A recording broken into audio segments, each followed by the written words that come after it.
Πρέπει να βρούμε ένα καλό ψητοπολείο, το οποίο να συνδυάζει ποικιλία και γεύση μαζί. Λάκη, τι έχουμε? Έχουμε το Γιώργο στη Νέα Σμύρνη, οδός Αιγαίου 141. Έχει 8 επιλογές τυλιχτών, ακριβώς τη μέση και για τους δυο μας. Ωραίο ακούγεται. Έχουμε μήπως καμία ιδιαίτερη σπεσιαλιτή που αξίζει να πάρουμε? Σκεπαστή γύρο κοτόπουλο, τυρί σος μπέικον. Γαμάει. Τέλεια. Καλώς ήρθατε και ακόμη μια φορά, είμαστε Σουβλάκι Reviewers, εγώ είμαι ο Τάσος και από εδώ έχουμε τον Γιώργο, για τους φίλους Λάκης. Ο Λάκης είναι ο νέος μας συμπαρουσιαστής για τους Σουβλάκι Reviewers, όπου θα με βοηθήσει σε αυτόν τον δύσκολο αγώνα των τυλιχτών πάνω από 8 νούμερο. Σε ευχαριστώ πάρα πολύ, Λάκη, που... Είναι τιμή μου και προνόμιό μου. Είναι πολύ δύσκολη επίσης η δουλειά. Κοίταξε, πιστεύω θα τα καταφέρουμε, θα βάλουμε τα δυνατά μας. Μου φαίνεται τώρα ήρθε η ώρα να φάμε, γιατί είμαστε και νηστικοί από το πρωί. Πάμε. Οπότε αρχίζουμε. Εγώ μπιφτέκι. Εγώ καλαμάκι χοιρινό. Στο σχήμα φαίνεται πάρα πολύ σαν κεμπάπ, αλλά στη γεύση το βλέπεις ότι είναι ξεχωριστή. Το καλαμάκι χοιρινό είναι πολύ μαλακό, πολύ νόστιμο και το τζατσικάκι είναι πολύ δυνατό. Πάω στο τελευταίο μπιφτέκι μου εγώ, μπιφτέκι λαχανικών. Εγώ συνεχίζω με καλαμάκι κοτόπουλο. Βάζει πιπεριά στο καλαμάκι κοτόπουλο. Πολύ διαφορετικό. Έχει συγκεκριμένα μπαχαρικά τα οποία δίνουν έτσι λίγο καυτερή γεύση. Και μου αρέσει πολύ η καυτερή γεύση στην τραγανή κρούστα του μπιφτέκι λαχανικών. Το καλαμάκι κοτόπουλο είναι με τη ροζ σος. Είναι δυνατή, αλλά νομίζω ότι μπορούμε να δούμε καλύτερα και την κίτρινη σος. Και τώρα πάμε στη σκεπαστή. Όχι, έχουμε να τελειώσουμε τα υπόλοιπα. Περνάω εγώ στο λουκάνικο. Και εγώ στο κεμπάπ. Έχω να φάω τόσο καλό πίτα λουκάνικο από ένα παλιό review στο τρίτο επεισόδιο. Δυστυχώς έχει κλείσει αυτό το πιστοπόλιο. Είναι ακριβώς το ίδιο κομμένο, ροδέλες στα δύο. Τώρα χαίρομαι που βρήκα πάλι το τυλιχτό του λουκάνικο που έψαχνα. Πολύ ωραίο το κεμπάπ. Είναι ωραίο με το τζατζίκι. Θα ήθελα να το δοκιμάσω και με σος. Και τελειώνουμε με τους γύρους. Εγώ γύρο χοιρινό. Και εγώ γύρο κοτόπουλο. Στο γύρο χοιρινό συνήθως βάζουν το τζατζίκι πάνω στο γύρο. Εδώ βάλανε το γύρο πάνω στο τζατζίκι. Είναι πραγματικά σαν να κολυμπάει ο γύρος χοιρινός μέσα στο τζατζίκι. Ο γύρος κοτόπουλο πολύ ωραίος. Είναι ξεροψημένος, εμένα μου αρέσει. Και του πάει πάρα πολύ και η ροζ σος. Και τώρα θα πάμε στην σκεπαστή, την οποία πραγματικά δεν έχω λόγια για αυτό το πράγμα που βλέπω. Λόγια δεν θα έχεις αφού τη φας.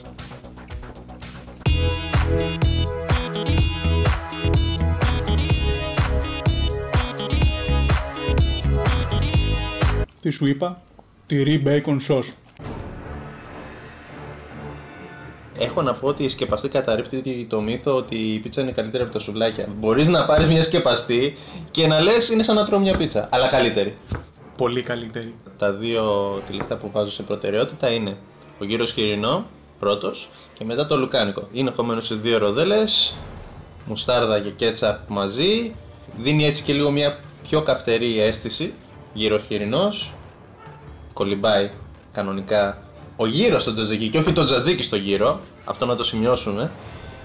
Πολύ ωραίες λεπτοκομμένες οι φέτες του, πάρα πολύ ωραία γεύση και αυτό θα ήθελα σε σκεπαστή. Αυτό σε σκεπαστή με σως. Λοιπόν, εγώ θα έβαζα πρώτο το καλαμάκι κοτόπουλο.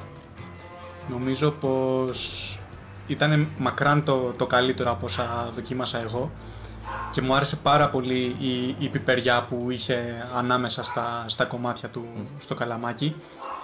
Και επόμενο θα έβαζα το καλαμάκι χοιρινό. Δηλαδή τα δύο καλαμάκια νομίζω ότι είναι τα καλύτερα από όσα δοκίμασα. Εντάξει, μακράν θεϊκή ήταν η σκεπαστή, δεν πιάνεται, δεν συζητάμε παραπάνω για αυτό το θέμα, έχει κλείσει. Άρα δηλαδή γύρω κοτόπουλο προτιμάς περισσότερο σε σκεπαστή παρά σε τυλιχτό. Με διαφορά, ναι. Και μόνο για τη σκεπαστή, πραγματικά η σκεπαστή μου τίναξε τα μυαλά. Δηλαδή όταν μου το έλεγες ότι πρέπει να πάρουμε σκεπαστή, το εννοούσες. Και μόνο και μόνο για τη σκεπαστή εγώ βάζω ένα 9. Θα συμφωνήσω.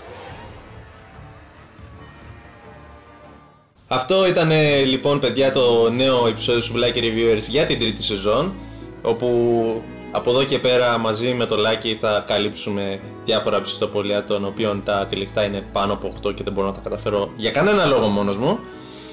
Όσον αφορά τον Αντώνη που ρωτάτε και πολύ, έχω ήδη ένα έτοιμο βίντεο που εξηγώ την κατάσταση. Οπότε μην ανησυχείτε, είμαστε όλα καλά με τον Αντώνη. Είναι όλα κομπλέ. Λάκη, έχεις τίποτα να πεις στα παιδιά τώρα που θα κάθονται, θα βλέπουν και εσένα παρέα μαζί με μένα να τρώμε τελευταία?